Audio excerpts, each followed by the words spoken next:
இன்றைக்கி மழைக்கு எதமாக chicken soup தான் ரெடி பண்ண போகிறேன். யார் யாருக்கெல்லாம் சிக்கன் சூப் பிடிக்கும்னு கமெண்ட் பண்ணுங்கள்.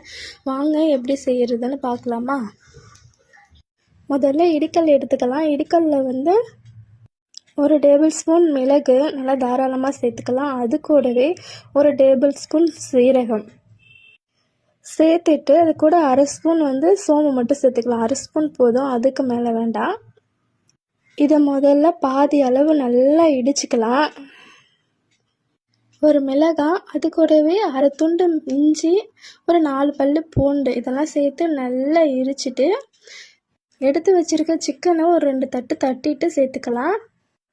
அடுப்பை பற்றடிச்சிட்டு குக்கரை வச்சுட்டு ஒரு டேபிள் ஸ்பூன் எண்ணெய் ஊற்றிட்டு அது கூடவே இடித்து வச்சுருக்குறோம்ல அதெல்லாம் நல்லா சேர்த்து அது கூட பட்டை வகைகள் சேர்த்துக்கலாம். ஒரே ஒரு பெரிய வெங்காயம் எடுத்திருக்கேன். அதை சின்ன சின்னதாக கட் பண்ணி அது கூடவே ஒரு கொத்து கருவேப்பிலை, ஒரு 10 இலை புதினா, அரை தக்காளி சேர்த்துக்கலாம். சேர்த்துட்டு அது கூடவே எடுத்து வச்சுருக்க சிக்கனையும் சேர்த்துக்கலாம். அரை ஸ்பூன் மஞ்சத்தூள், தேவையான அளவு உப்பு சேர்த்துட்டு நல்லா கலரிக்கலாம்.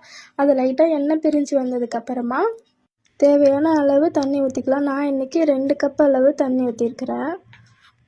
ஒரு அரை கொத்து மல்லி இலை சேர்த்துக்கிட்டு நல்லா கொதிச்சு வந்ததுக்கப்புறமா குக்கரை க்ளோஸ் பண்ணிக்கலாம். குக்கரை க்ளோஸ் பண்ணிவிட்டு கறி வேகிறதுக்கு ஒரு 4 இல்லைன்னா 5 விசில் தாராளமாக விட்டுட்டு விசில் நல்லா அடங்கினதுக்கப்புறமா எடுத்து சர்வ் பண்ண வேண்டியதான். ஒரு தடவை இப்படி ட்ரை பண்ணி பாருங்கள், சூப்பராக இருக்கும். வீடியோ பிடிச்சிருந்தா சேனலை சப்ஸ்கிரைப் பண்ணி சப்போர்ட்